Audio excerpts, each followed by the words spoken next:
Hello, guys. How's everybody doing today? Um, so yeah, I've actually just got the same Krell patch that we wired up yesterday. Um, doing these drones, and I figured it might be cool to create like an intro sound, maybe a couple of different samples that we can use in various intros and stuff, because it has got that very cinematic vibe. I think it could fit in with this track, so I just changed a couple of the things with the tuning, like with the quantized settings that I had set up on the Ornament and Crime, and now we can maybe record a couple of things in to this project. One thing I wanted to point out though, so basically like how it's self-generating is it's like an LFO that's just running continuously. But the cool thing about function generators, traditionally you can set them to either cycle or function like an envelope which you can trigger. So I thought what could be interesting is to set it into envelope mode, and then we just trigger it and record like one hits, as opposed to these moving melodies and stuff, just single hits that we could use. I think that's going to be a little bit more usable in this context, you know. We could maybe even just set it to only the root note. I think that even might be so that it like kind of varies between octaves. That might be more usable in this context. Maybe we do like a couple that are just single octaves, and then maybe add in other melodic stuff on top. So anyway, let's do that.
I wonder how much time in my life has been wasted waiting for Reverb Tales to finish.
How are you doing, Silent State, Mylogify, Andy Cape, Cider?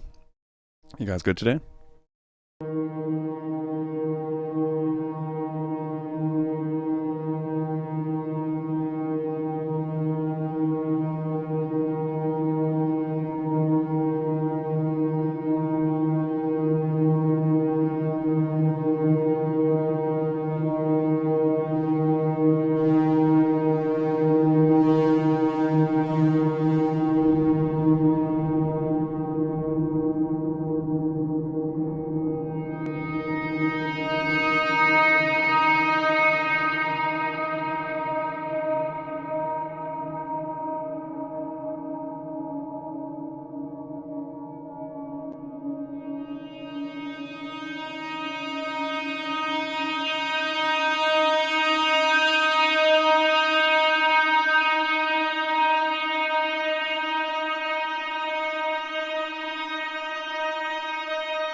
I reckon that's a nice note to like fade out on.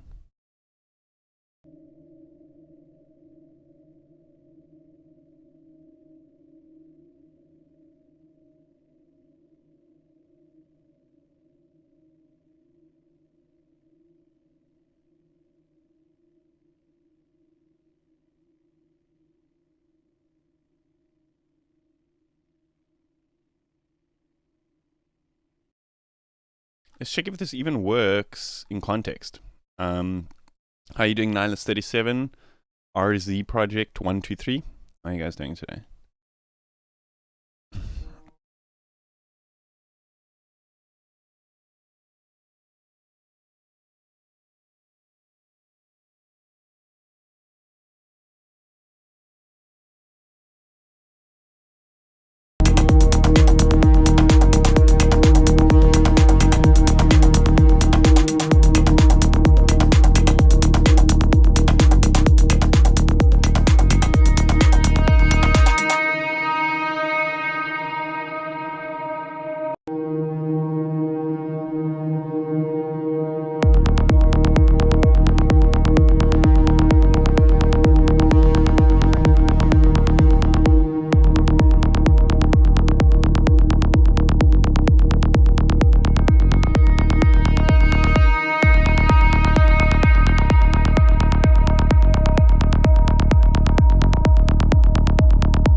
Yeah, we're just gonna start this track with percussions and everything, just straight in there.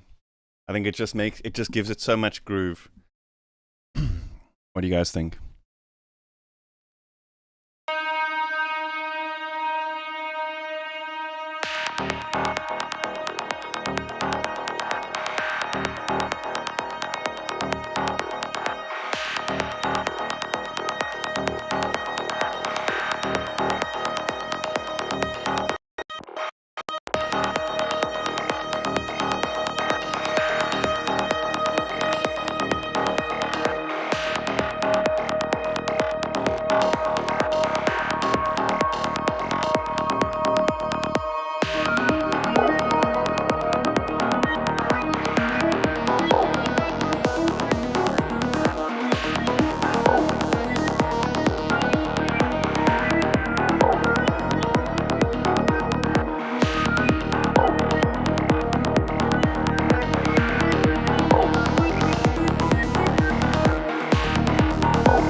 Excellent PC. Did you program those drums or are you using loops? Good question. I actually don't remember.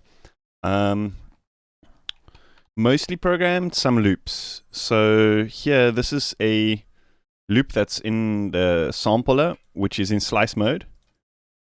So that basically just like isolates each hit. Do you see? and then I've like created my own rhythm for it. Yeah. That's the one loop. But it's kind of just samples because I've created my own rhythm out of it.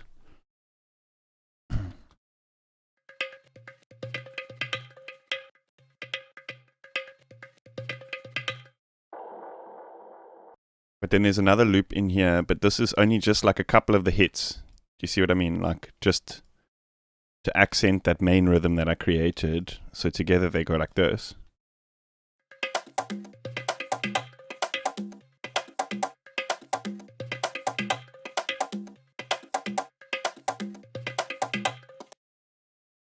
But then all the main stuff, like the hi-hats and all that stuff, that's all programmed. Closed hats, open hats, clap.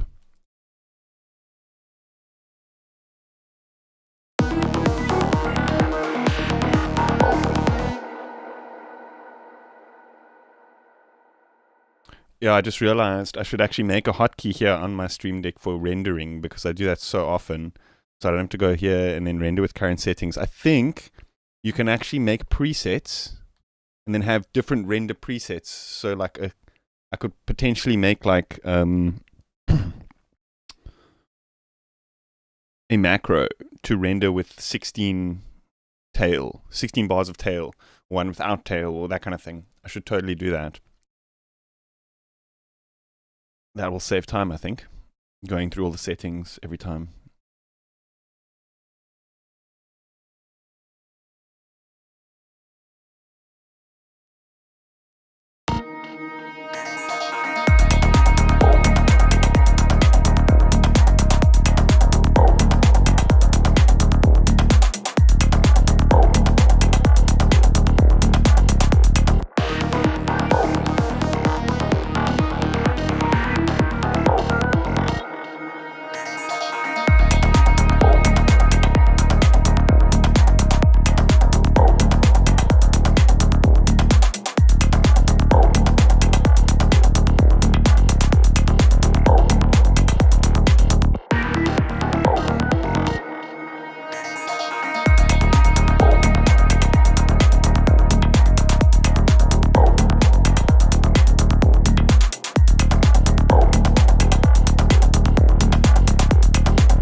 The trick I found XNetBC is to kind of like do the best of both worlds. So have a loop that's kind of a little bit humanized, but then the rest kind of very grid-like. Do you know what I mean? So that the one loop kind of holds it all together. Because, I mean, in this context, there was only that one thing, which is everything else is exactly on the grid and quantized. And the moment you take that one loop out, you can really hear that. Check this out. So, like, if we take this, if we just mute this, it's this one here, Bongos and Congos, which is from the Thomas Penton Essentials pack, by the way. If we just mute this, you'll notice that it kind of starts to sound very quantized and grid-like.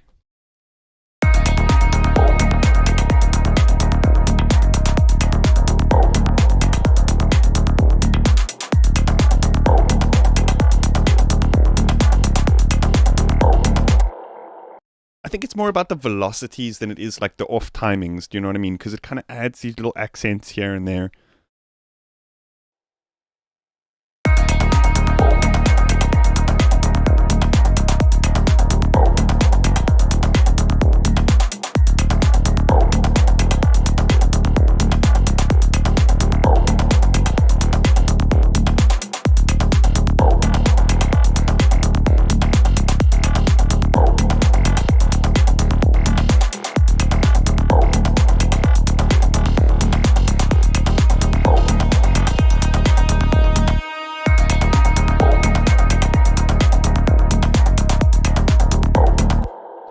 Yeah, cider. In Cytrons, generally it's fine because the kick and the hi-hats won't occupy the same frequency range. The hi-hats are like very high in the tops, and then the kick is like mid and low frequencies. So it's okay if the transients overlay, in my opinion. The transients aren't mixed very loud with the hi-hats anyway in Cytrons, but the snares is the thing. The snares is what I end up usually removing a bit of transient from. The snares and claps and that kind of stuff. Just so that they don't trigger that... the limiter as hard in mastering.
What's up, Eduardo Pedrosa? How you doing? Oh, excuse me.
Yeah, you know what would really, I think, really fit here is like some choir vibes. Seeing as we're going for that Matrix Zion Rave. Let's go with the mixed choirs from UVI Orchestral Suite. Can probably get some cool stuff here. We're in D sharp. There we go.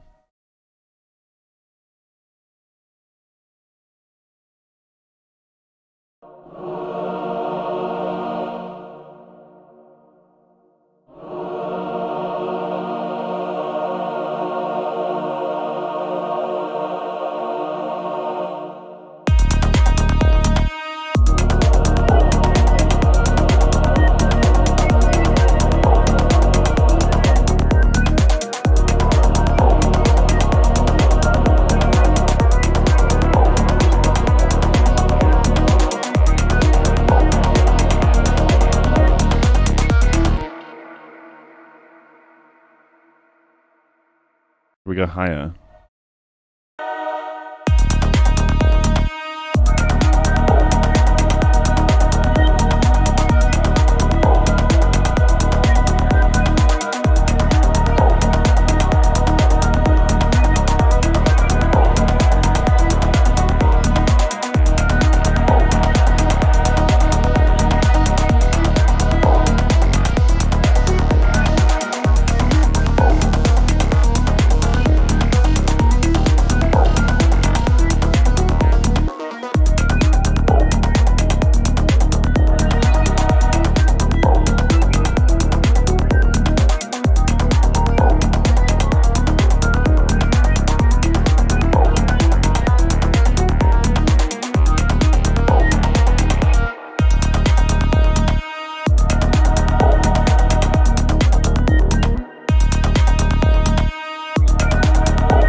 That is probably, it's this grid machine.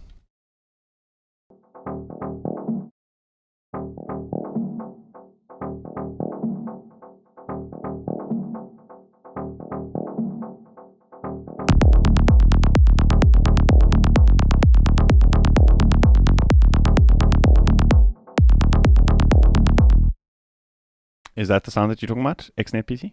Maybe a little hall. Okay, let's see. I also want to, I don't know if you guys know GateLab. I've done a video about it. I've just got to finish editing it. So I'm not going to go too in depth about like how it works and stuff, but we can dive into it. Very cool plugin by the guys from Audio Modern. GateLab. So if you guys remember Riffer, it's like a random melody sequencer type of thing.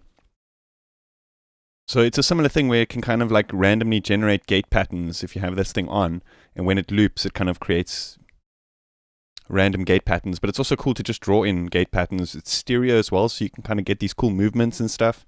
Yeah, pretty cool plugin.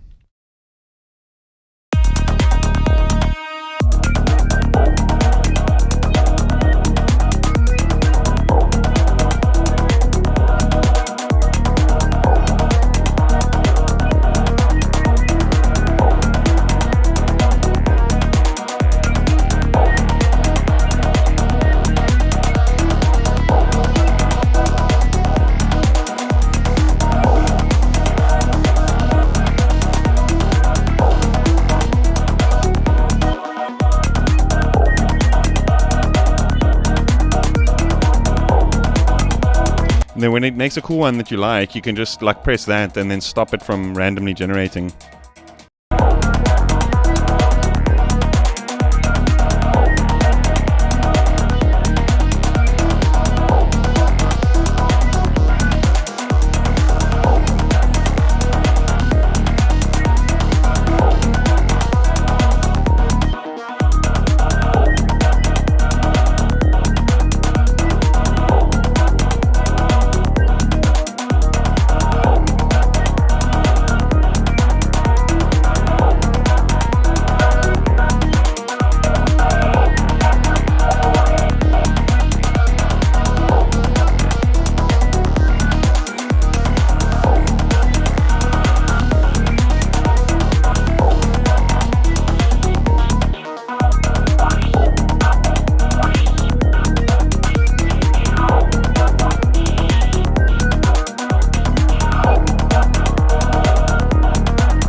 the most expensive plugin I own,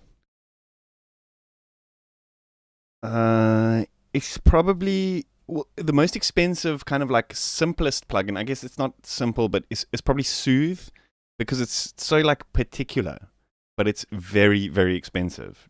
You know what I mean?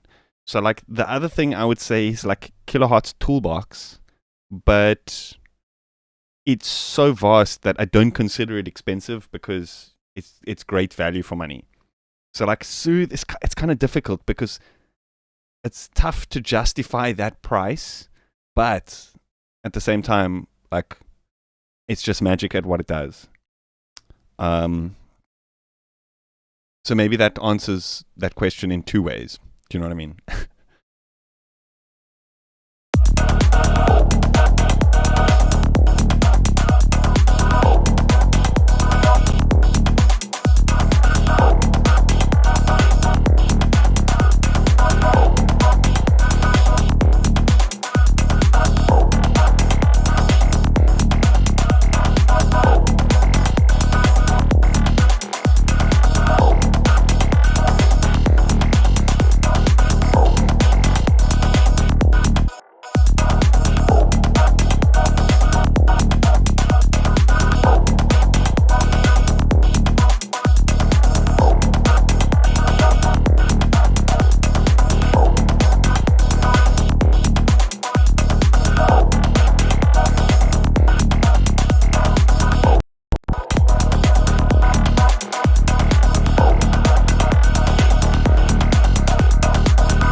I'm sorry, Safist. You're not gonna regret it though. The updates that are coming to the Kilohertz stuff in 2.9 is actually incredible. Yeah, I don't want to say anymore.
I'll be right back.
Will Davis, how you doing? Good question.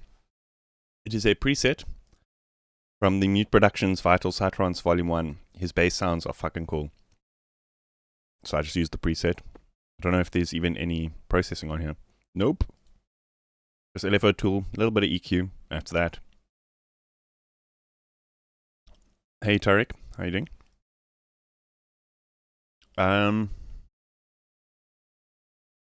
Where are we gonna go with this? Should we feel like we should have like some sort of like high frequency cutting FM sound, like da-da-da, something like that every now and then.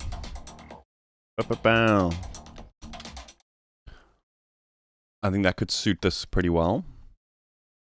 I'm not too happy with those layers. I think these spectral split layers, I think that was the best. If you didn't see that video that I've done, It's the one I released last Friday. But I want to keep this MIDI. I like this MIDI. Always a good idea to keep your MIDIs when removing stuff.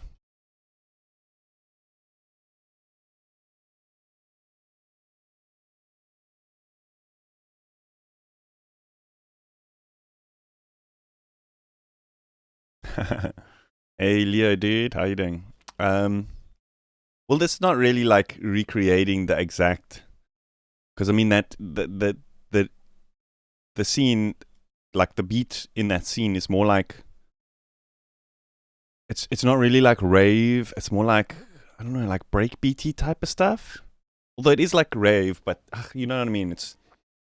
I don't know. Like when I think back, like I think psytrance, but I think that's because of like the visuals of it.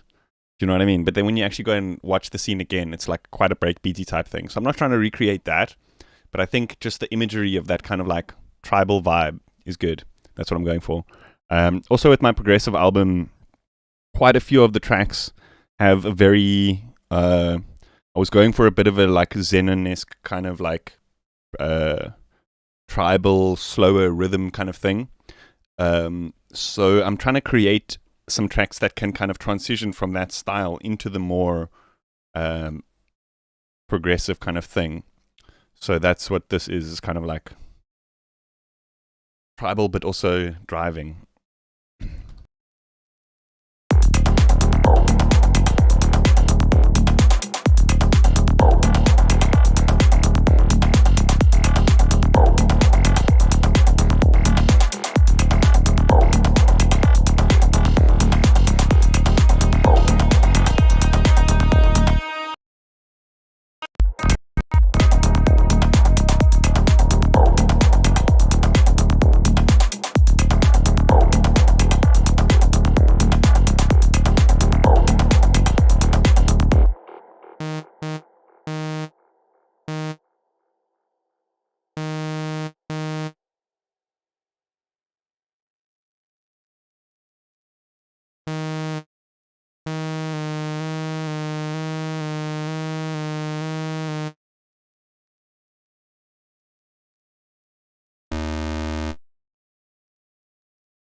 Do you guys know Vital can do this? You can like stack up the same modulation like over and over and over again to like distort the modulation. It's pretty interesting. And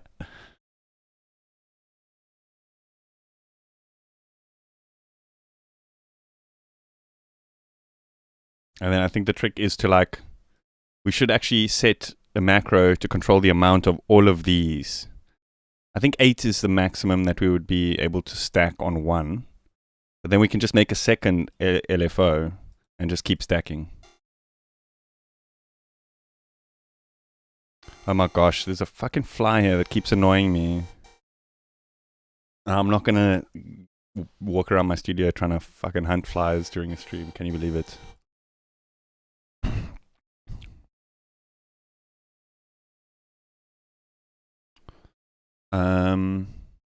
Okay, so let's do this macro control for each one of these.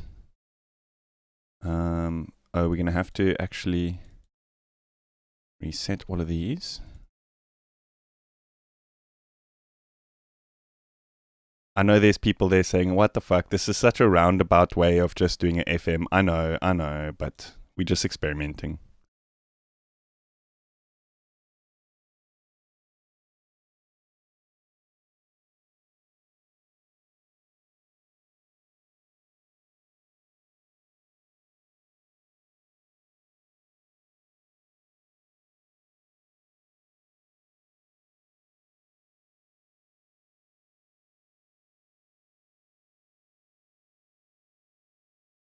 Oh, you guys can't hear that.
What's going on? Like the sign, the kind of like waveform is so complex. The distortion seems to be just like breaking.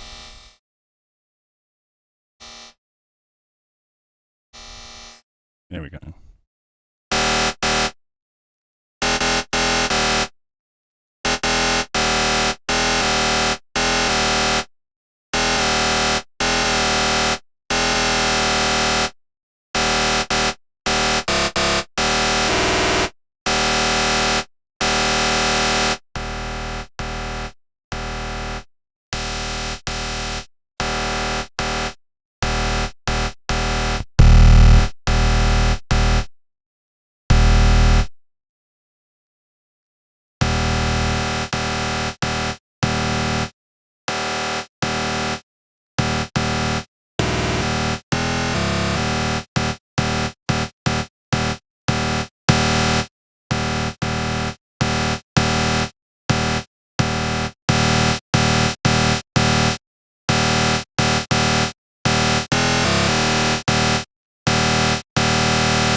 We're getting there.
Yo, that sound is loud.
Ooh, big oof.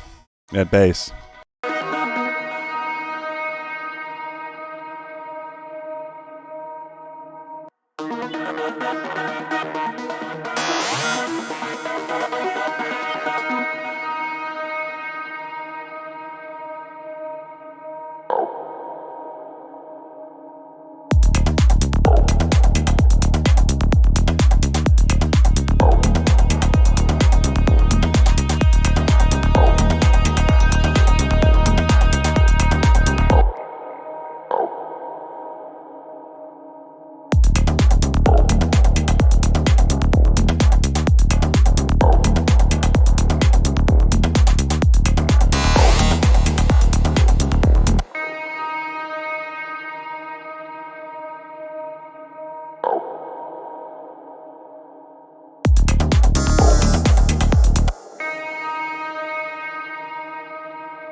it's obviously this FM lead. It needs to go like the whole track needs to go, and then in the main break, that you're expecting that, and it comes in and it's actually a duduk going, pops.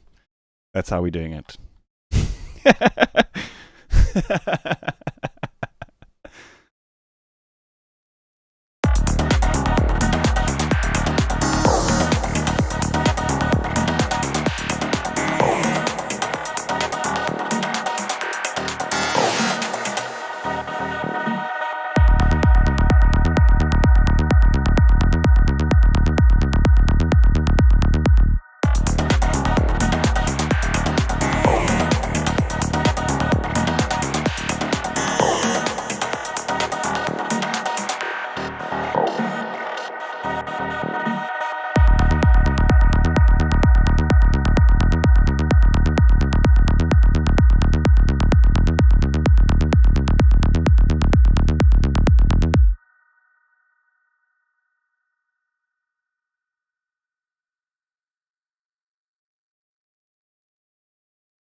Warren Corkscrew, what are your thoughts on Cubase as a DAW? Usually when somebody produces this sort of genre, they use Ableton.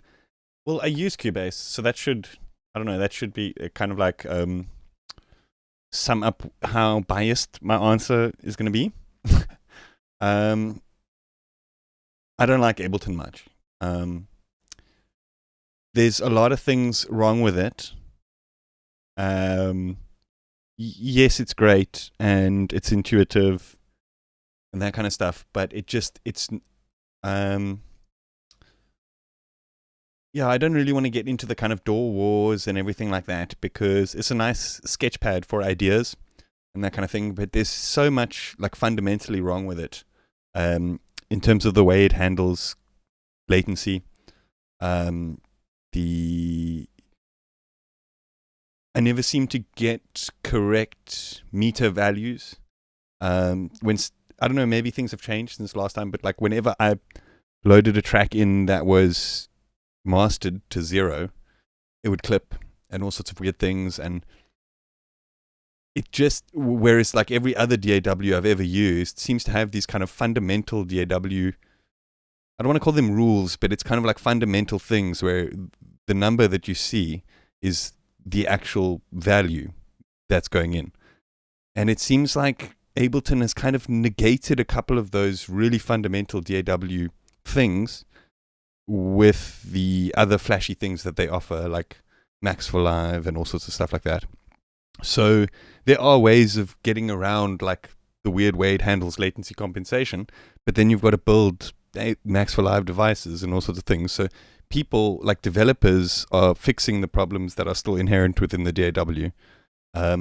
And I think things like that are kind of like moving the whole kind of scene away from traditional DAW things, and it kind of, we're in this kind of like gray area where, you know, do like plugin developers just say, okay, that's fine, we will just not worry about stuff being sample accurate? Or do people start kind of like taking a stand to that kind of thing? Because lately, I mean, I've seen a couple of plugins that have been released lately, and I've like stuff that's supposed to be like on the grid. I don't want to shit talk or whatever because it has been fixed and stuff, but stuff that's supposed to generate stuff on the grid, and they all kind of work differently. Like sometimes it spits stuff out that's not on the grid, sometimes it does. And I think it's just because the whole industry is in a bit of a gray area. Nobody knows whether producers want sample accurate stuff or not, because of these kind of like corners that are being cut and stuff like that. Like I said, I don't want to shit talk because I mean it's a great tool, but I don't think it compares to something like Cubase, something like Reaper, Logic, and those kinds of things. Just because in every time I used it, it didn't seem like it was very sample accurate. You know, what I was putting into the meters wasn't coming out. Stuff like that. I don't know if it's the same with you guys.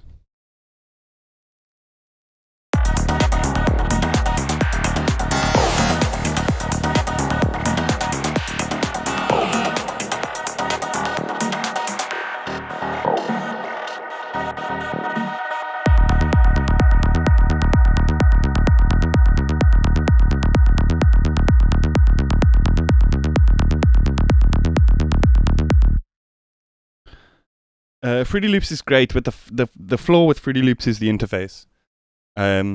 It's you have to just dive through hundreds of like people say that about Cubase, but it's not so bad.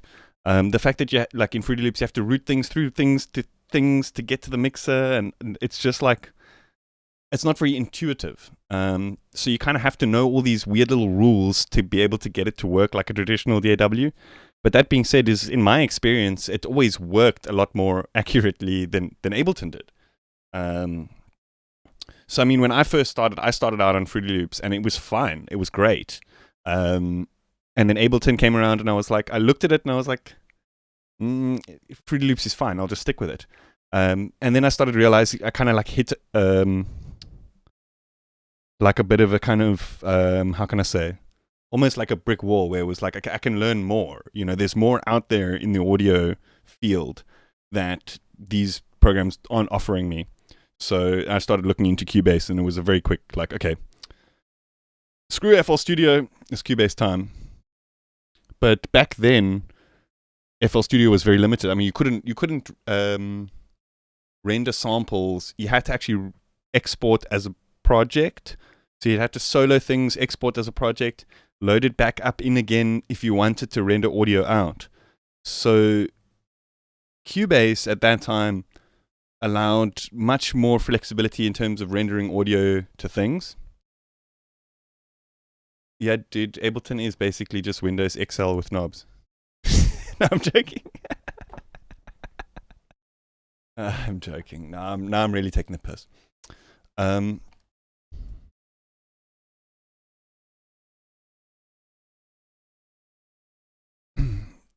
Sue is Field, a door within the realms of Ableton and Bitwig. We don't need any more doors, guys. Like, let me just see here. What is Suez Field?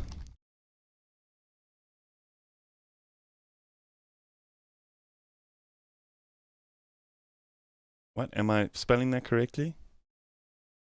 Sue is...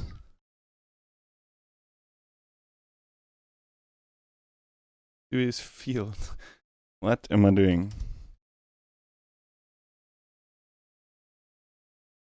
Swiss Field. I'm not finding anything, bro. We don't need any more DAWs. That's the thing. Like, the way I see it, like, unless something's gonna really like flip the script, like VCV Rack, for example, it like completely changed the game. Like, unless something's gonna come around that's gonna offer something that's completely different, not just like, oh, another take on clip-based this and clip-based that, when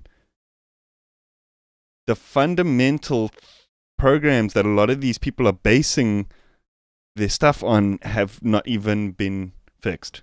You know what I mean? So like, I don't think people should be copying unless they're fixing these things that, you know what I mean? I don't know. Like, I could rant for hours.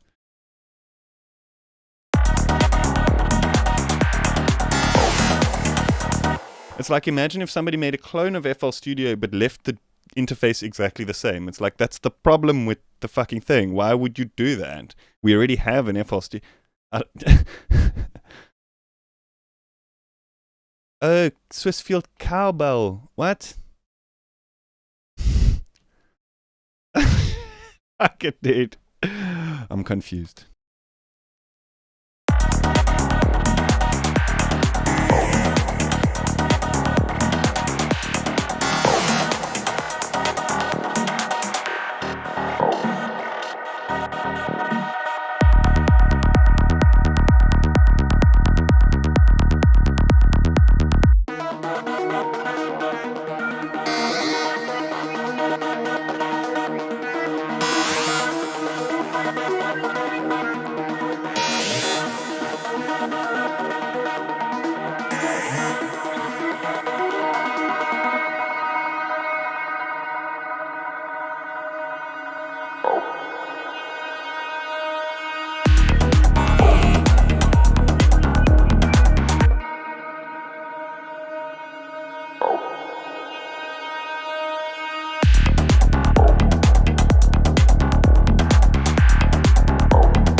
think Reaper is a fantastic DAW if you guys like are wanting to see like how, you know, if for example you're using Ableton and you have this feeling that things aren't quite lining up, quite literally, and you want to experience what I feel is a more fully fledged DAW, then you should check out Reaper, because Reaper is very, very, very close to what you can get with Cubase and Logic.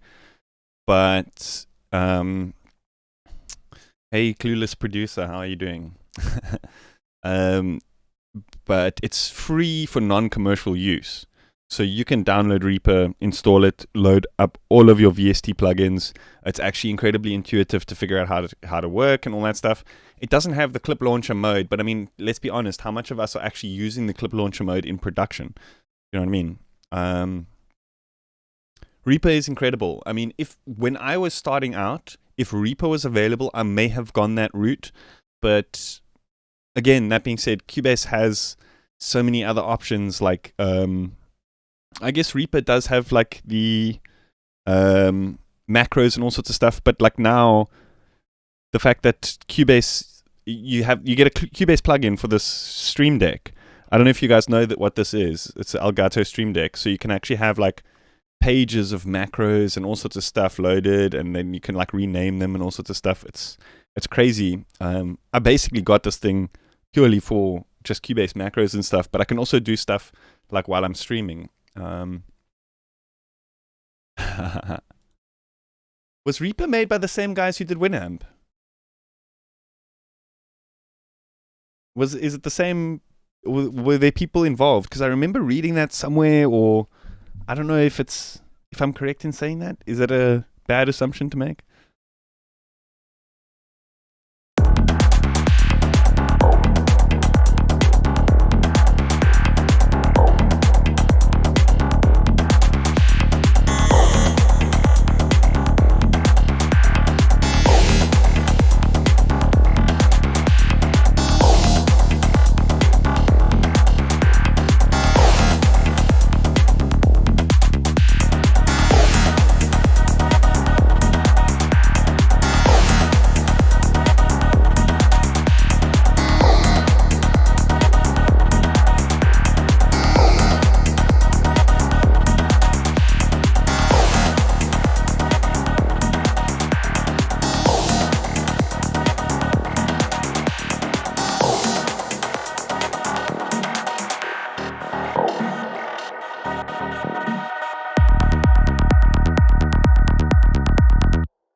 What do I think about the upcoming VC VRAC update? I'm glad somebody asked. It's about bloody time that VC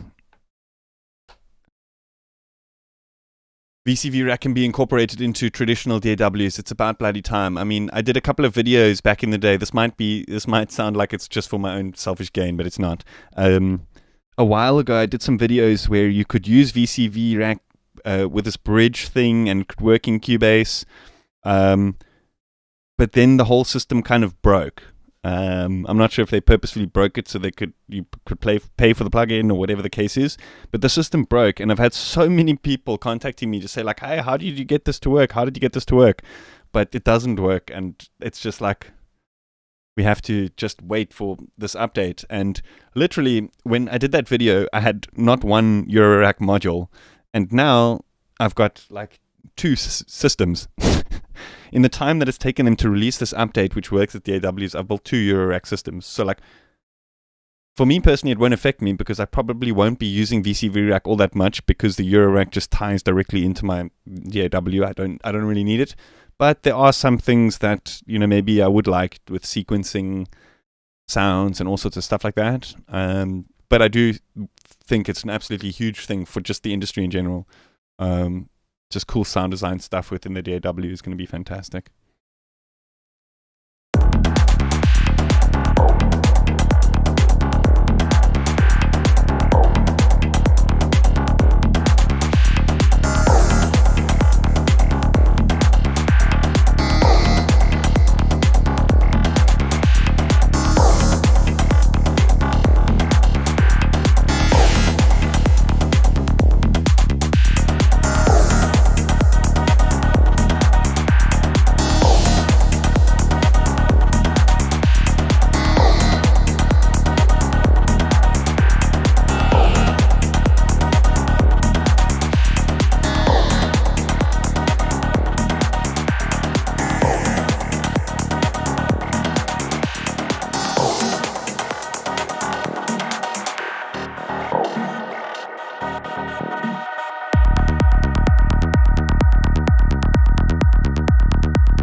It sounds weird when it like glides like that. Nah.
What do you mean, bro? We're just getting started, dude. We're just getting started. The party is only starting now, guys. The duduk is only getting added in now. May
I see the bass pattern? Sure. Cowbell. No, guys, I don't like cowbells, dude. No, I don't think the cowbell's gonna work for me. To be honest with you guys, I don't think it's gonna work for me. These are leads. I don't have a leads category yet, so we can make a folder.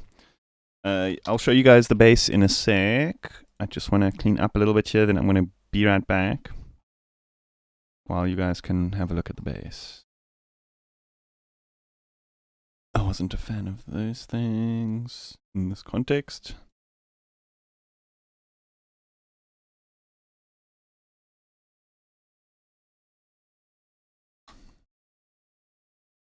We might need that later. Those are kind of lead type things. Is sound effect is a single shot. And that's a lead.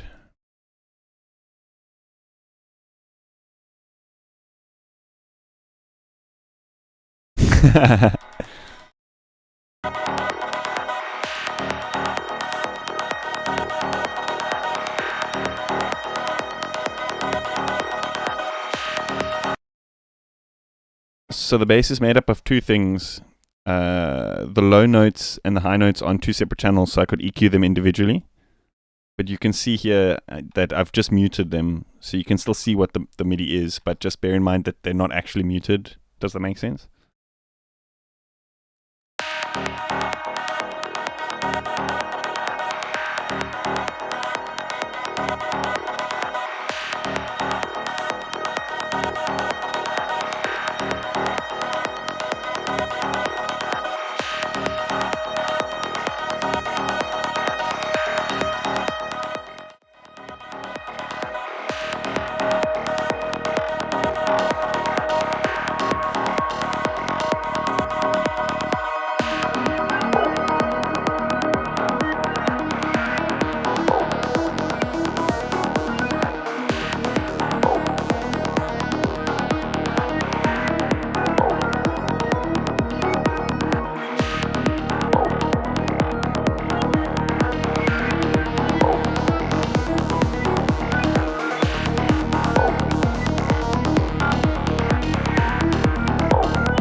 Dada! Nice of you to join us today. What's my big brain base? What am I missing here?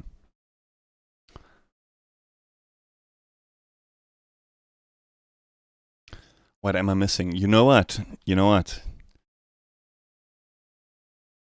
There was all this talk of faceplant earlier. Why don't we make like a pad? I wanted to apply something that I kind of like picked up making like drum and bass sounds. But maybe to like push it to like the nth degree.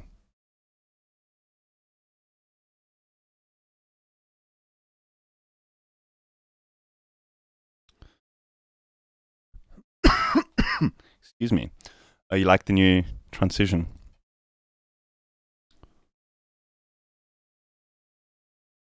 That is literally, I just Googled some shit and found like a free pack. And I thought that one suited the vibe.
Bro, didn't you know the life hack? Don't you guys know? Okay, the life hack. If any information that I've ever told you guys on this channel is pertinent, it's this little tasty nugget that I'm about to give you right now.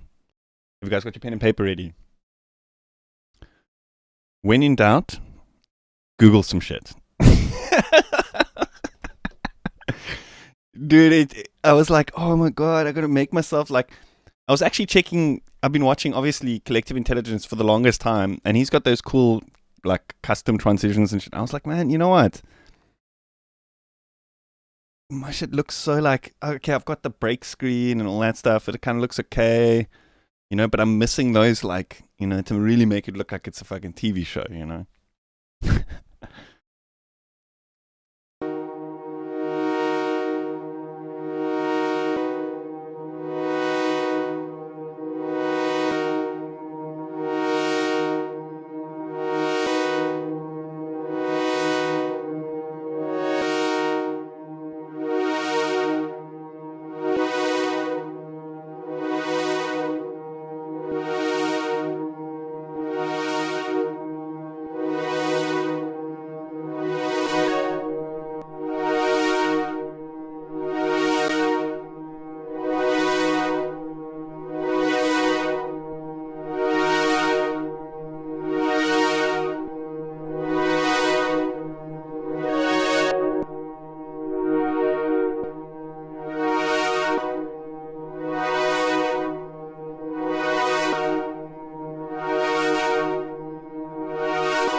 Dude, that's one of the reasons why I left the job, because like every single time I would just be so like tempted to just be like, bro, just Google it, just Google it. But I had to keep it in. And honestly, like one day it just popped, and I was like, I can't do this anymore. I can't hold in just telling people to Google it. I got to start making tutorials. I'm joking.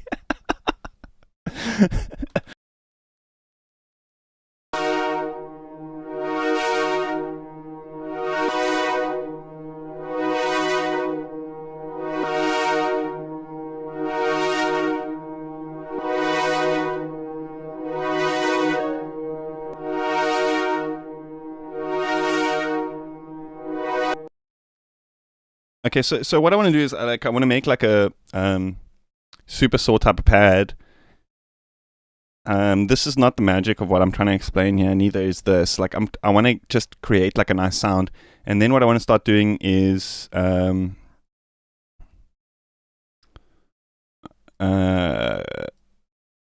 using series of notch filters like here.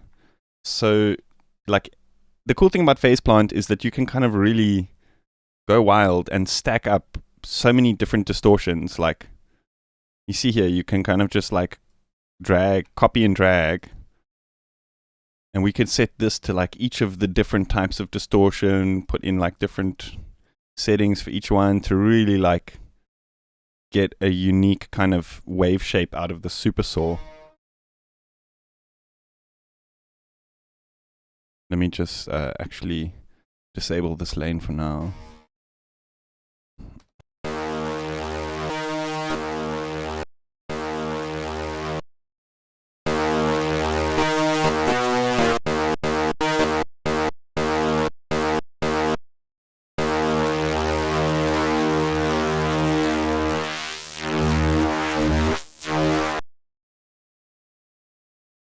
But now the trick here is, oh, by the way, these are all polyphonic.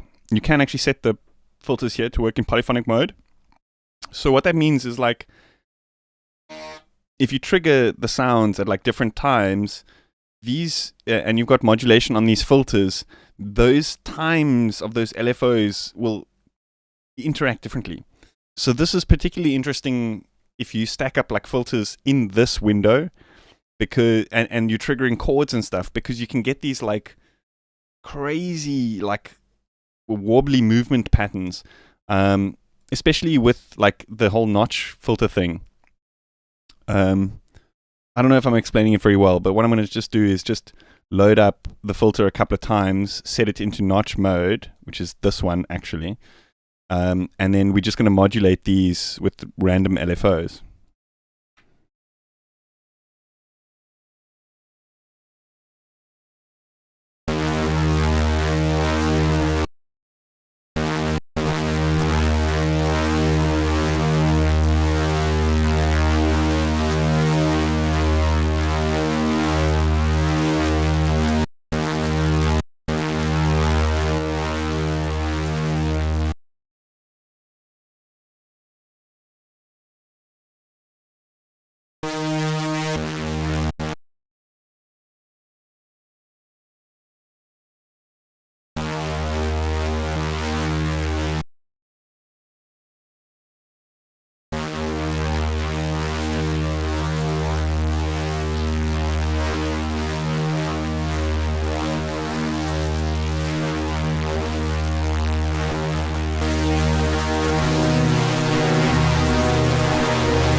Sounds like somebody's creating music for a new Blade Runner movie. Close, bro. Close.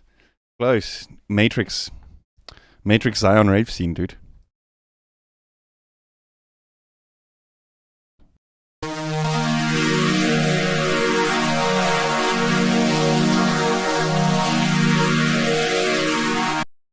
Oh, guys, I can't wait to show you guys Faceplant 2.0. Oh my hat, I've got it, but there's just a few things that I'm not allowed to show you guys yet, but oh my god, it is. For everyone there that's saying, "Oh, Faceplant is so cool," you can only imagine. You can only imagine. It is gonna just. It's gonna pop. It's gonna pop off. That's all I'm saying.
Not the bees.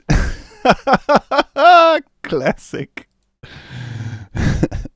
Not the bees.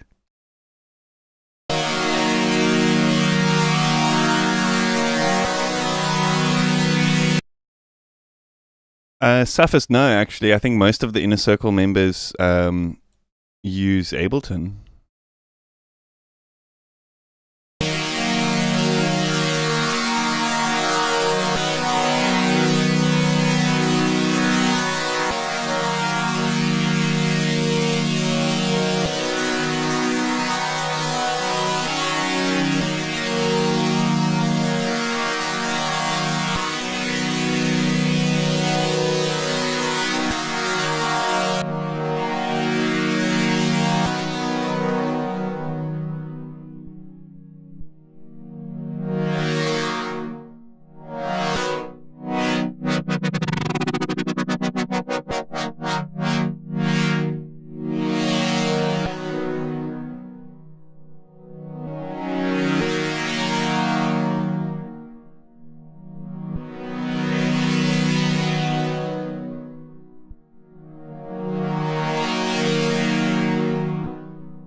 Hey, Artifacts, how you doing, dude? And Django, dude, how you doing? I didn't say hello earlier. And everybody else.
Yeah, man, Clip Shifter is nice. It's really nice.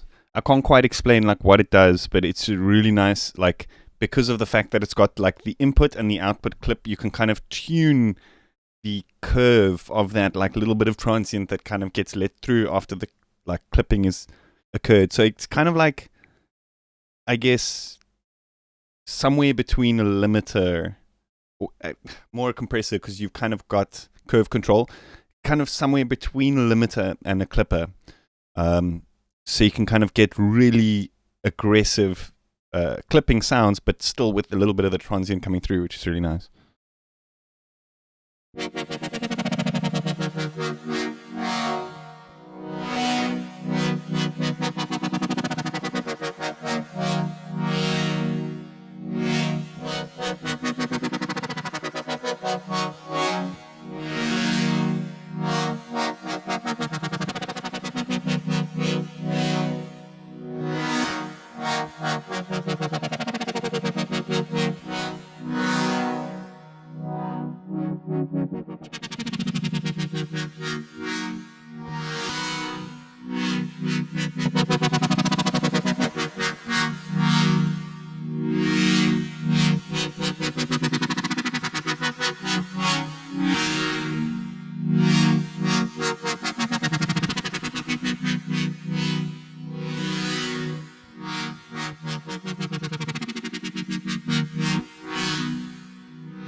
One thing about face lines, I often get lost because there's just so much so much possibilities.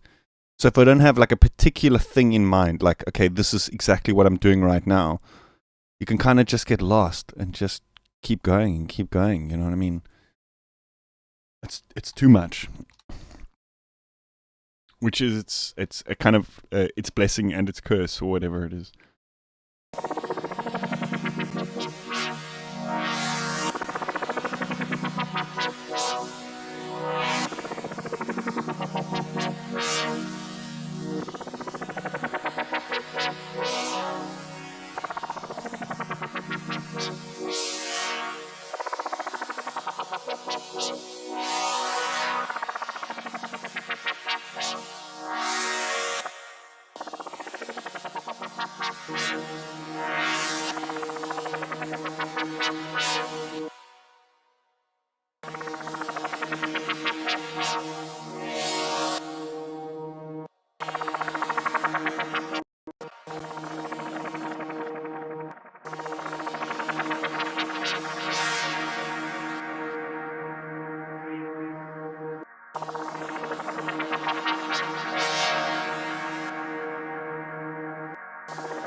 The delay and reverb is still going.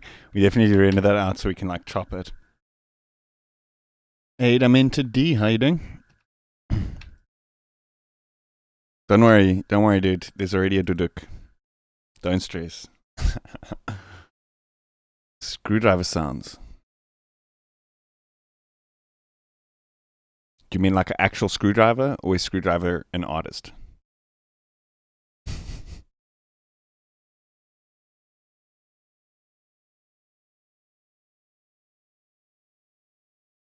Hans Zimmer drone vibes. Asterix cleanliness. Hey, thanks, Captain Law. Thank you. Thank you. I actually made the drone at the beginning of the stream. Actually made it yesterday. I was streaming a game yesterday. This like modular synth puzzle game. I don't know if you saw that, but it was pretty fun. But anyway, like before playing the game, I kind of made a patch, like a generative patch on the modular synth. And then it was just kind of like going the whole time. And I really enjoyed the kind of drone thing that it was doing. So I quantized it to the pitch of the root note of this track that I'm working on and just recorded it in. Sounds good, bro.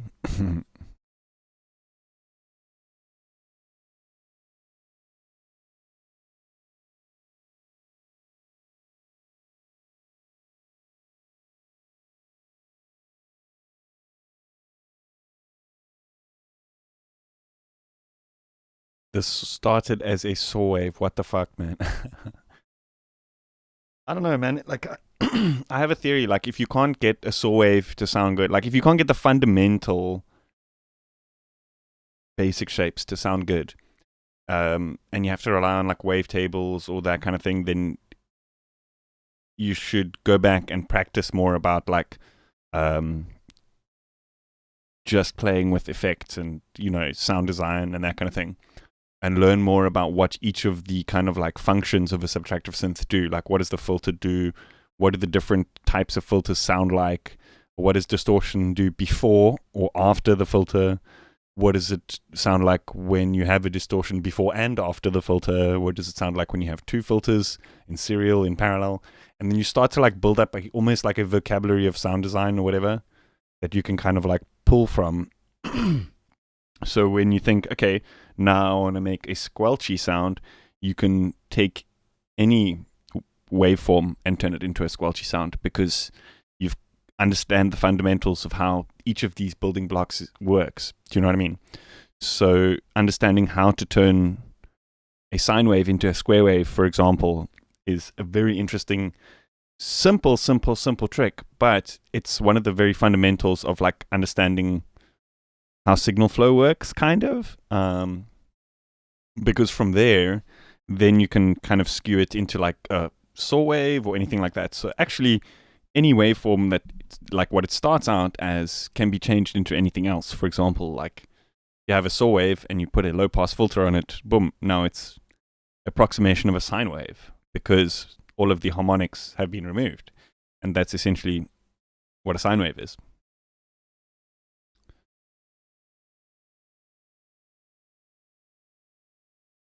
Absolutely that, man. Absolutely that. Like if you can't get a groove on just the basic shapes, then you need to work more on like the fundamental, like the music side of things, you know.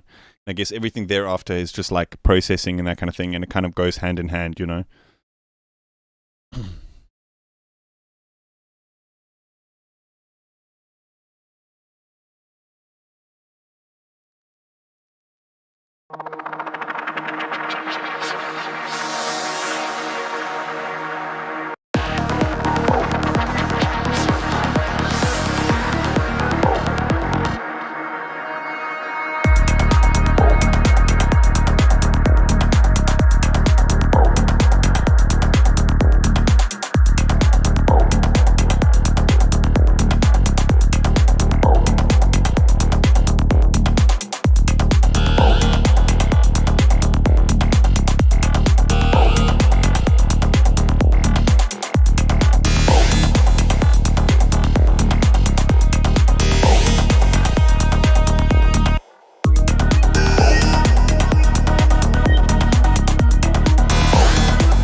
Yo, man, I could never get it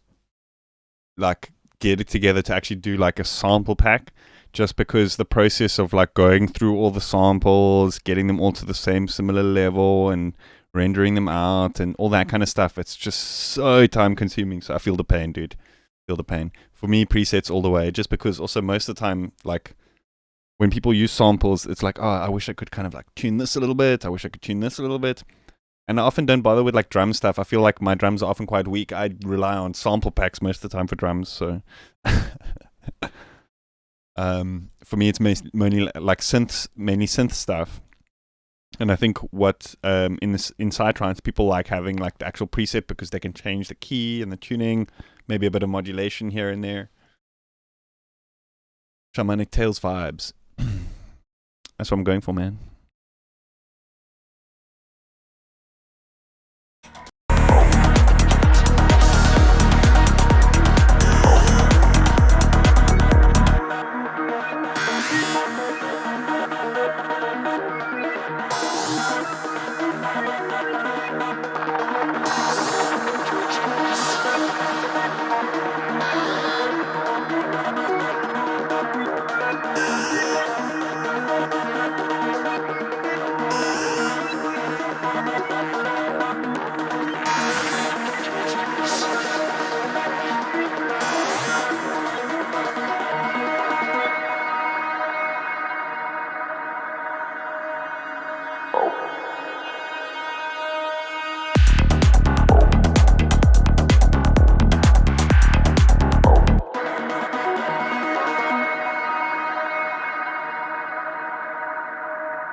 I think here in this break, like just before the drop, we need to hint at a main lead, like a melody or something. We just need a little hint of it. And then here, slowly build up again, and then break it down again. The thing with these kind of like minimal sort of progressive psytrance tracks, that part is long. Yeah, man, the whole thing with this kind of style is you're trying to create that like constant build of tension. And the best way to do that is long parts where the stuff like builds and then kind of breaks down again, and then builds and builds and breaks down again. You know what I mean? Whereas it's very different to a lot of other EDM, which is like very sudden. You know, it's like builds and then the prize is here. Because often when people are DJing this style of music, it's very different. They're trying to create these like long, couple of hour long DJ sets, like these kind of journey type things. So they'll generally play like a full 5-6 minutes segment out of a track. Whereas with a lot of other EDM, they just play the drop and then mix to the next track, which is just the drop, and then the next track, which is just the drop. Do you know what I mean?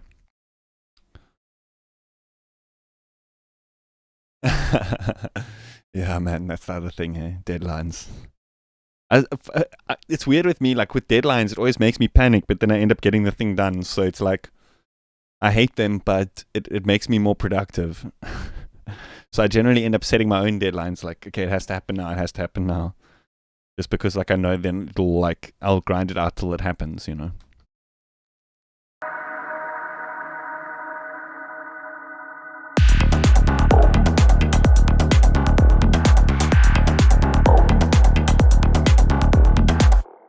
Okay, so here we want to like hint a little bit at this kind of main lead and then break it down here where the main lead actually starts building up to like a main build and drop section. Because I mean here, this is like 5 or 6 minutes or so. This is kind of where we want our main, like our, the prize, you know what I mean? Like right here at the end of the track. So we kind of don't want to give away too much before then, but let's make a lead here, and then we can maybe remove some parts, like minimalize it a little bit to kind of like hint at it a few times throughout the track.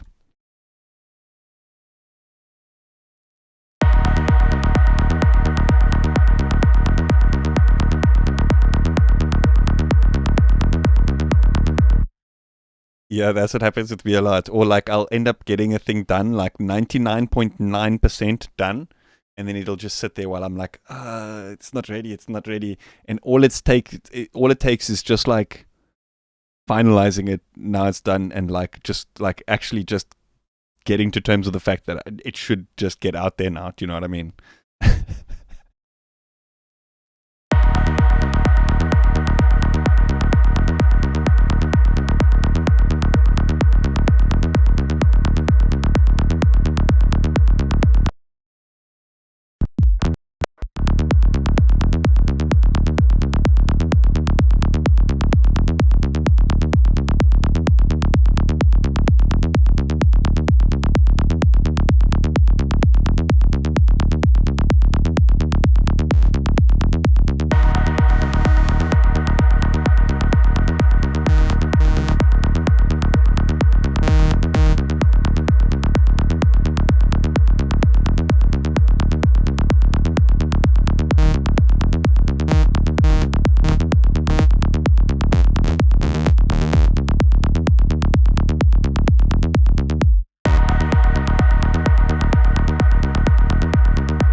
maybe we can get it to somewhat like line up with the bass. We can actually select this one as well, then go here so we can see what notes are playing at what time. No, but we want to actually edit this one. And then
what type of lead should we do for the melody? What type of lead are you guys expecting to hear? Plucky lead, aggressive melody type of thing, saw wave.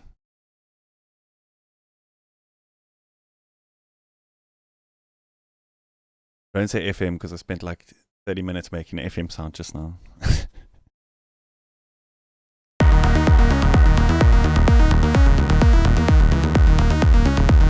Formant.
Sounds good, bro. I dig it.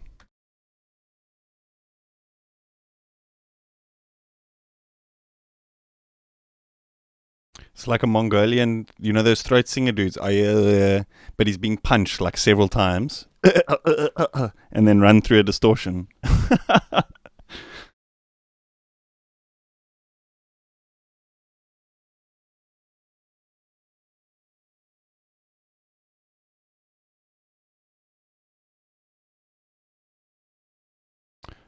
Dan Watson. So what I do is once I've made the synth sound, I render it out, but I like to get a loud signal. So I'll generally leave the synth quite loud while I'm making it, and then I'll mix it softer. I prefer to turn down then turn up when I'm mixing.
Thanks, Dr. Anishi's Psychosis Lab. I'm glad you're digging it.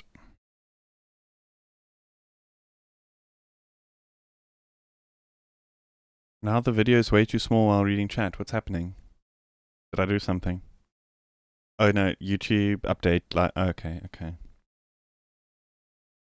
More dynamic rhythm in the voice you just made. Bro, there's literally like random on the rhythm. It's like you don't get more dynamic than that, surely. Or do you mean like what notes are playing and what aren't playing? I kind of, with this kind of thing, I kind of prefer having like all notes, but then some of them just really transient. So it kind of creates this effect that it's like a tribal drum that's creating these sounds, because, you know, like when a drummer drums, he hits every time, but sometimes it's like a ghost note. He'll hit the side of the drum or something like that. So to keep tempo, percussionists often hit on every 16th, but then they will just like hit something else or create like a different sound to create these accents. So I feel like when I'm going for this more minimal tribal sound, I like having it on every grid note, but then change the envelopes to create these like percussive sounds, if you know what I mean.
I'm going to be right back.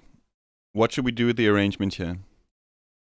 Should we drop it into like a kick and snare build kind of thing? Should we create a build like here and then drop it into the main section here? Bro, you're living in the new Matrix movie. Didn't you know that? Reality is the Matrix.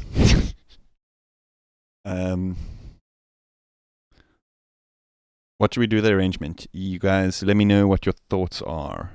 I will let it loop while I be right back.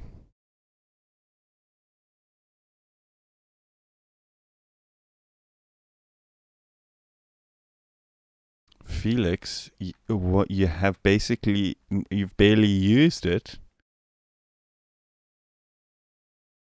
If you have a good excuse, that's fine.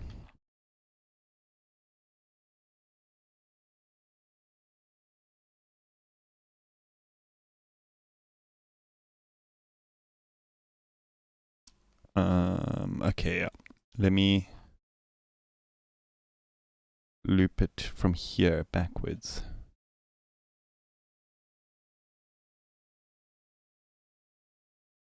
Do you mean like drop here into like, so are you saying build in this section and then drop it here? Or do you mean like drop it out into like a breakdown and build up again? Do you know what I mean?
Oh gosh, this dog is too much fluff. I gotta get him out of here before he fluffs everything.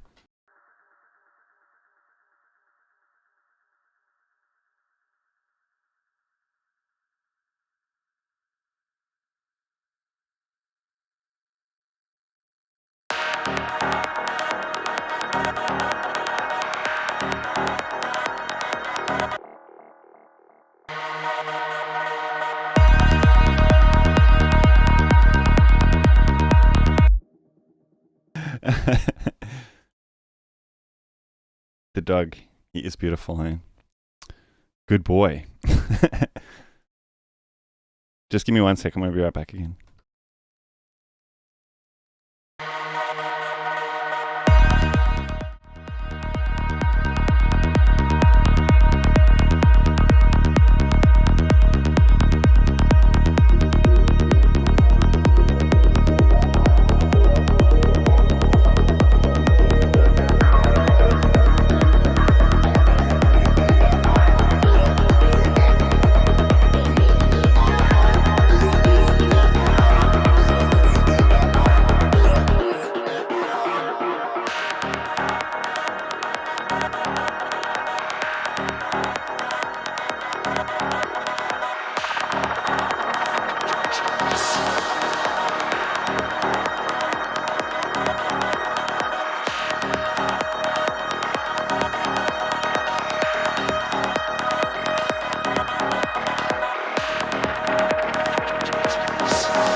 Just had to give him a biscuit for being a good boy. And also just rinse my hands quick because I want to eat a snack and, you know, too much fluff.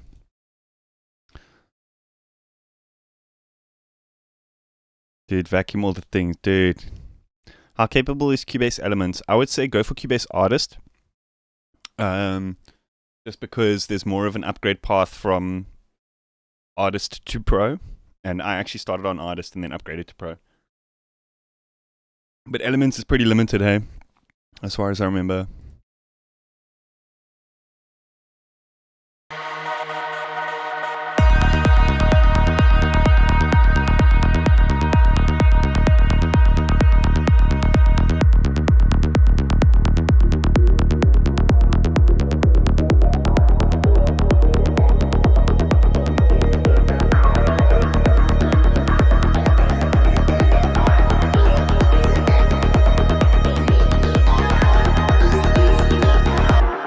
I would say rather go with Reaper than Cubase Elements, but Cubase Artist is good.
Django, dude, where do you stream? What channel?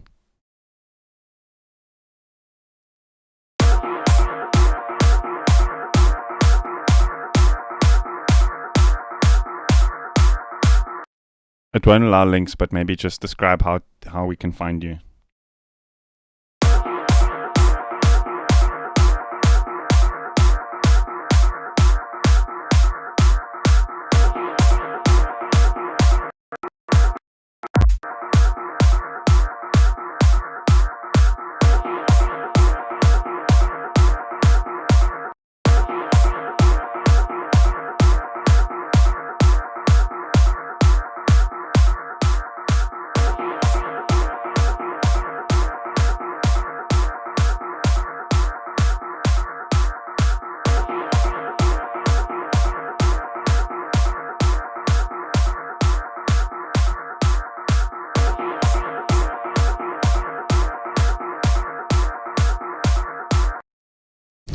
Good thinking.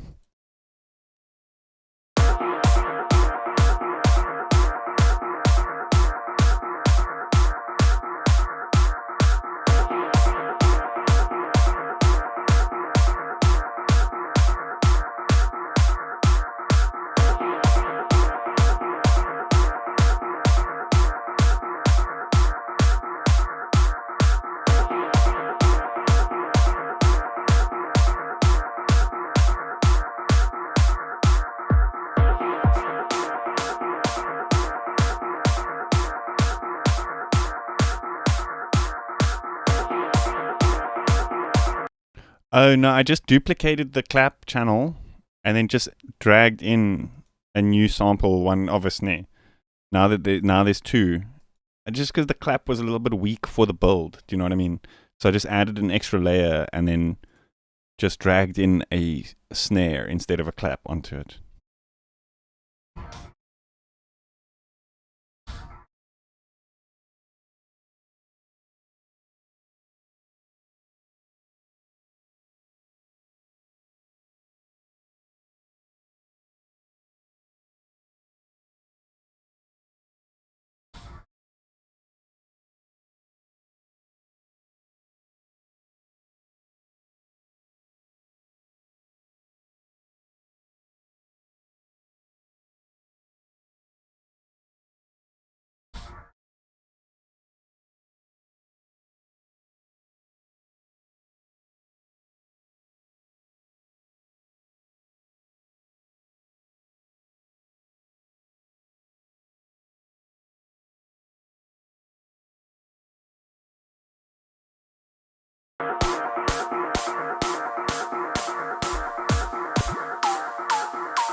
Yeah, I'm busy putting in secret tricks now. You guys aren't allowed to hear this. No, I'm joking.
whoa, but it's too much. Frequency shifting it upwards, then like distorting it but crushing it, then frequency shifting it downwards opens a portal to hell.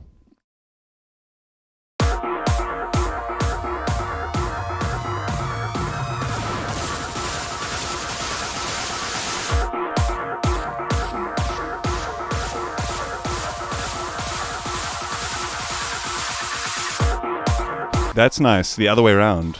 Down and then up.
What the fuck happens at the end there?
Suffist, I need the audio interface to connect monitor speakers. Is that correct?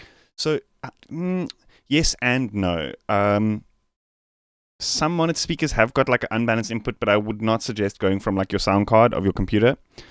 How did suddenly the stream just jumped up by like 50 viewers? Did somebody share this somewhere like crazy? How is everybody doing? Yeah. That's crazy. It just like jumped up by like double. Hope everyone's enjoying the stream. I'm pretty much just making some noise.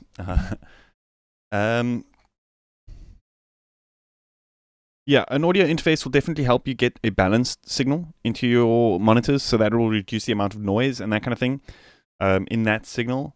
So I would highly suggest getting monitors. Also, just because like the sound card that's in your computer often will have like inherent noise from fans and that kind of stuff, and any moving parts like inside the computer. So yeah, definitely get an audio interface. It'll help you get the most out of your Kali Audio IN8s.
Yeah, the room is more important, in my opinion. The room is more important than the interface. A lot of people say, oh, no, get this incredibly expensive audio interface. It will increase the quality of your music, but it won't. Rather get a budget audio interface and spend the extra money on acoustic treatment and that kind of thing. You'll definitely get more for your money that way than spending however many grand on a fancy audio interface with a brand name. It won't really improve the quality of your music as much as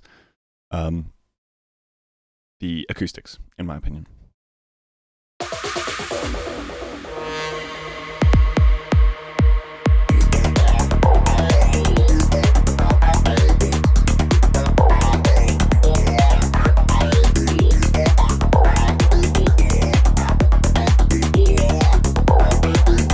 What if we try this with that other MIDI?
something changed in the sound. Now it just doesn't sound the same. It's so crazy.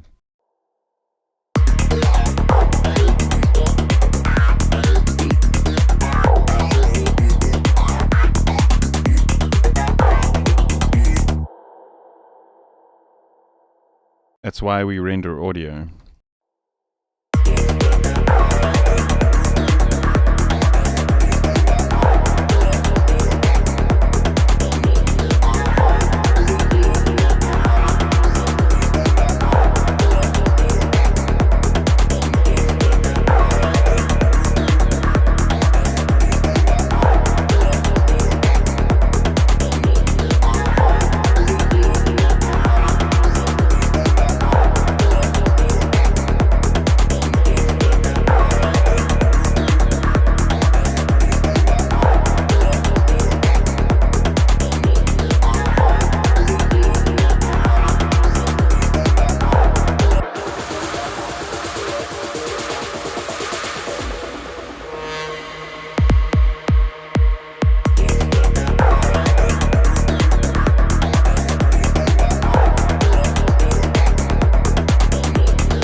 Somebody shared it somewhere and everyone is like, oh, let's check music production. They were like, what is this fucking noise? And they tuned out again. back down to the real heads. How are you guys doing?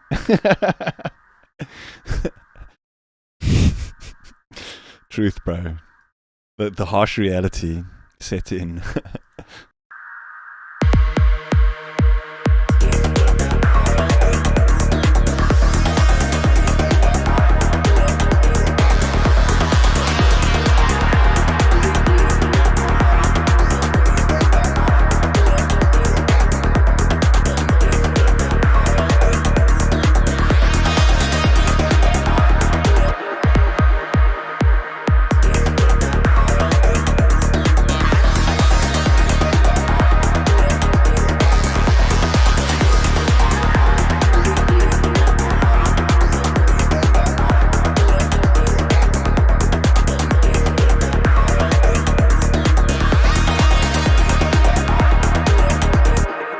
Hey, Asti, how are you doing?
Okay, I'm going to be right back. I will see you guys very shortly.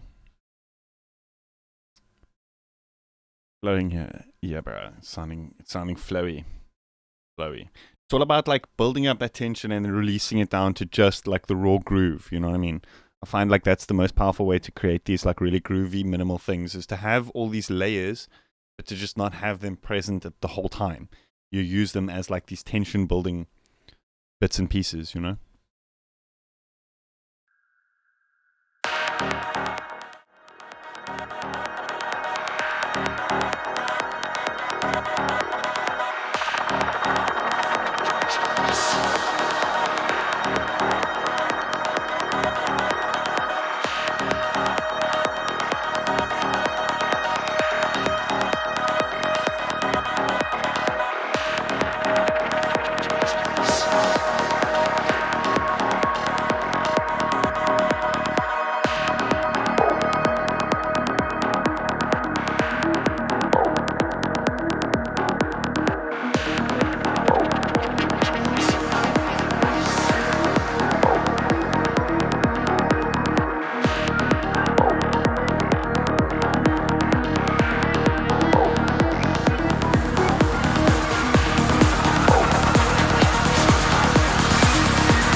Does Vital have generate a saw function? How do you mean? To like create a saw out of nothing. You can just draw it in like this. Okay, well, terrible example. Another terrible example. That's how you generate a saw.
I broke something.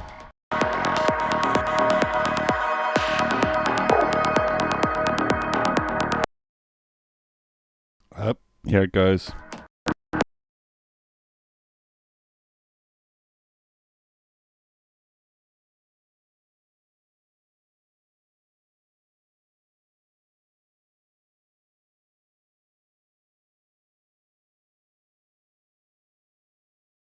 And it's gone. So every stream, like, I just break something.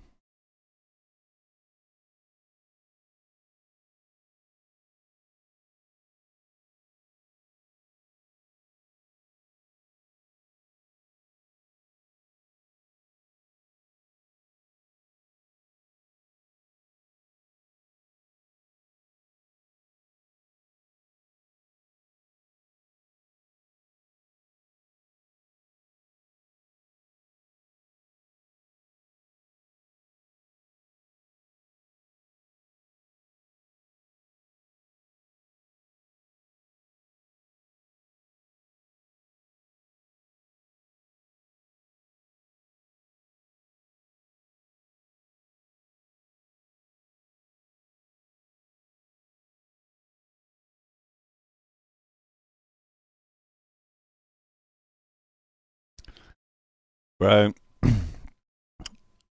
I'll give you one guess, Franz.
I found a coin.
It's not the sound, but it's a sound.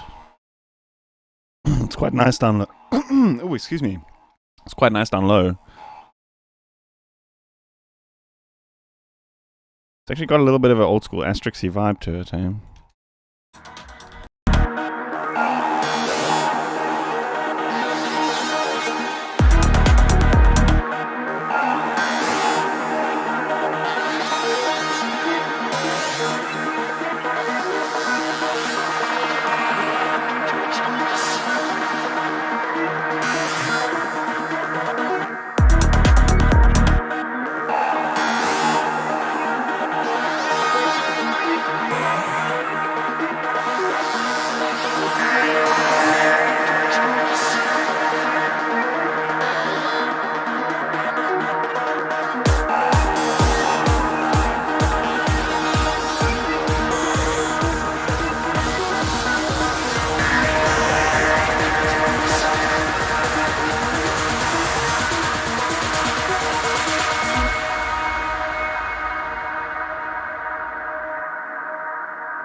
Yeah, man. Vital.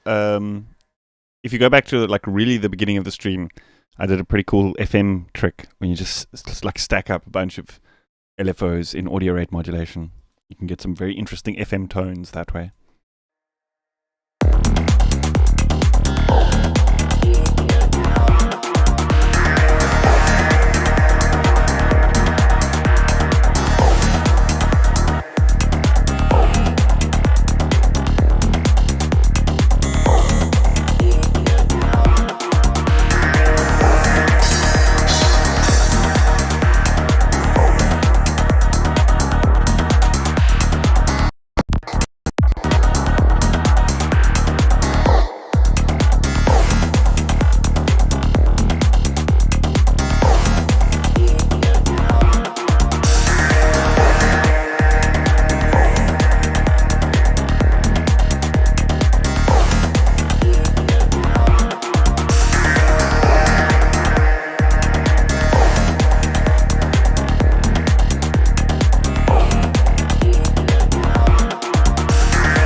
Hey, Nod was one. How you doing?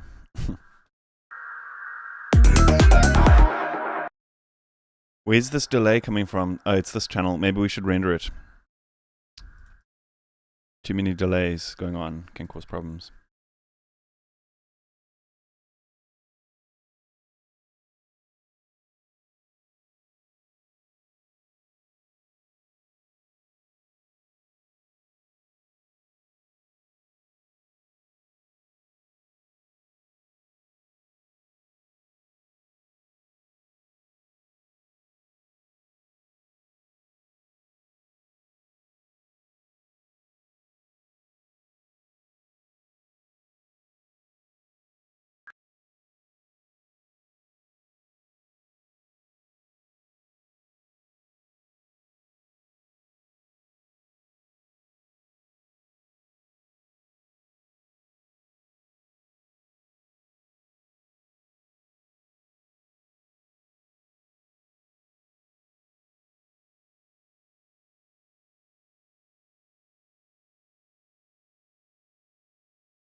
Dude, that's so true. I forgot about that. Oh my god.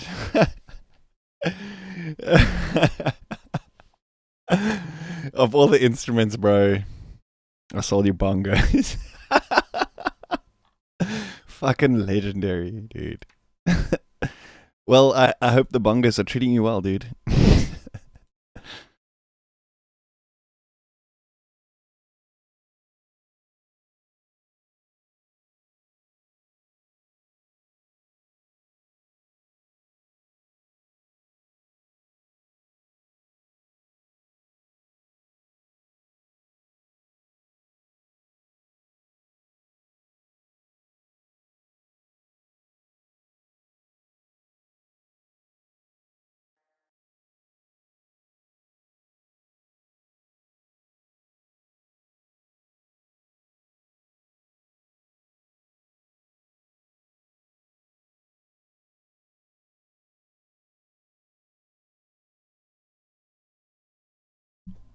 I think as the streams get like long, what have I been going for 4.5 hours? Holy crap! 4:20 somewhere in the world, here in South Africa.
Yeah, I need to sort my PC and my drives and stuff as well. My C drive's getting full, but I've also been like putting off.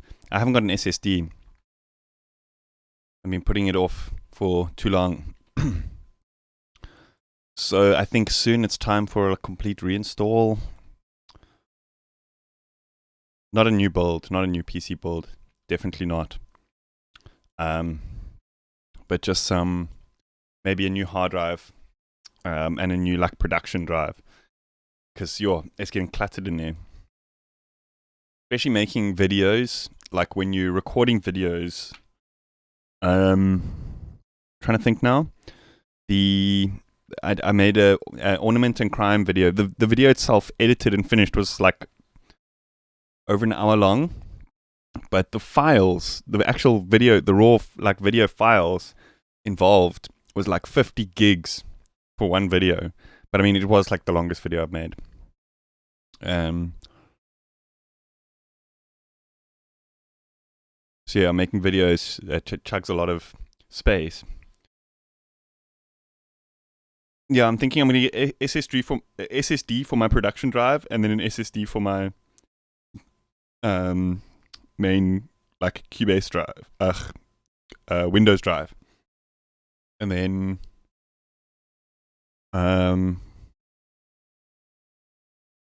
where was my train of thought?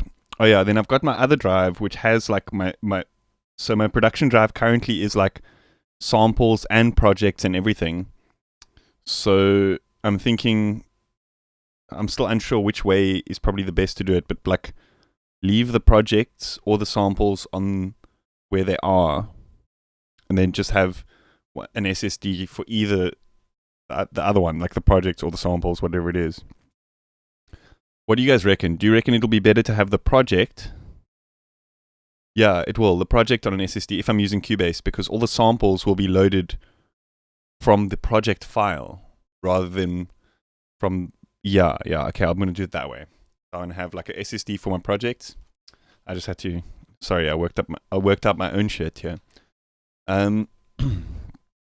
So let's talk about the idea of making a track DJ friendly. So that means like a lot easier for whoever is going to be mixing the track to mix it. So at the moment, it kind of starts with an intro, and this part here is really nice. Like, so if, for example, I wanted a DJ to play this track, the thing is, with Cubase, when you drag a sample into the project, it copies it into the project folder. So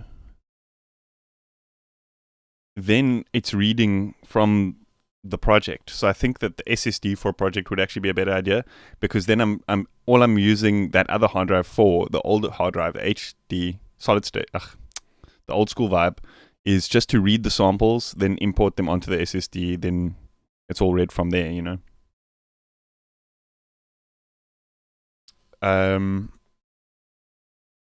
So if I were to give this track to a DJ, I potentially want them to play this drop where this stuff comes in, you know, this whole vibe.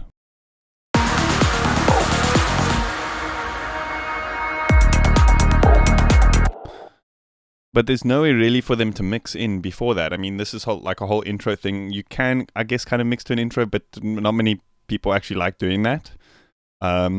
So it's good practice to actually have a couple of bars of just like raw kick and bass with a couple of effects, just to get like the tone of the track going, and then break it into like your first break and drop. So let's kind of do that idea here. We can maybe create something a little bit more minimal than what's here already, using some of the sounds that exist.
Hey, Priest, how are you doing? Thank you so much. Glad you're enjoying it.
I reckon I'm going to call it in like 10 minutes. Give it like 10 minutes or so and then call it a day. What do you guys reckon?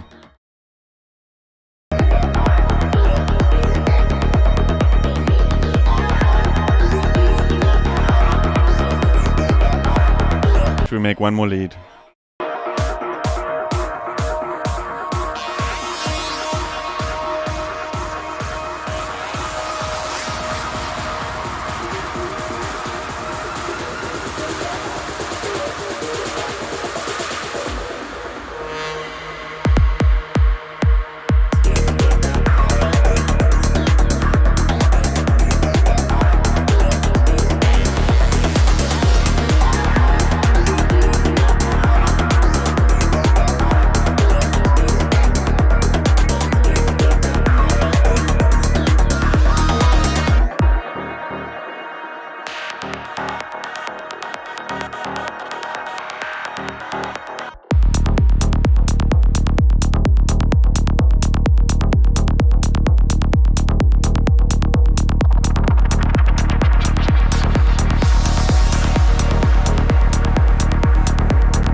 Jesus, that's like every sound you need in one wavetable.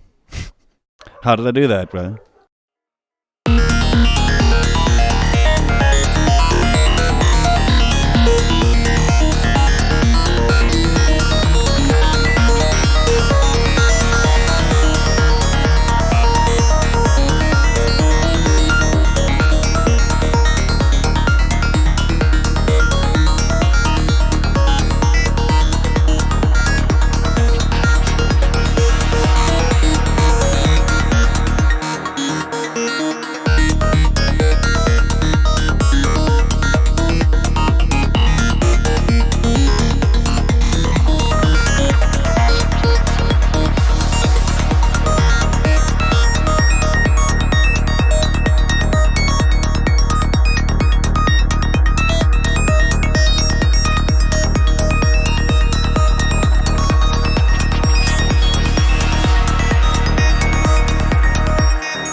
Something's not quite lining up like with the pitch. It's like plus 48. That's 4 octaves, right? 1, 2, 3, 4. Oh wait, maybe it should be 1, 2, 4. Yeah, like that.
Yeah, speaking of which, I gotta go.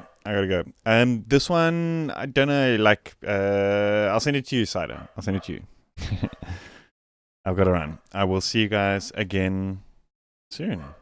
Hope you have an awesome day further. I'm not going to put this lead in here for now. It's a little bit out of context. I haven't quite fitted it in yet. Yeah, I will loop it a few times for you guys. I hope you guys enjoy it. See you soon.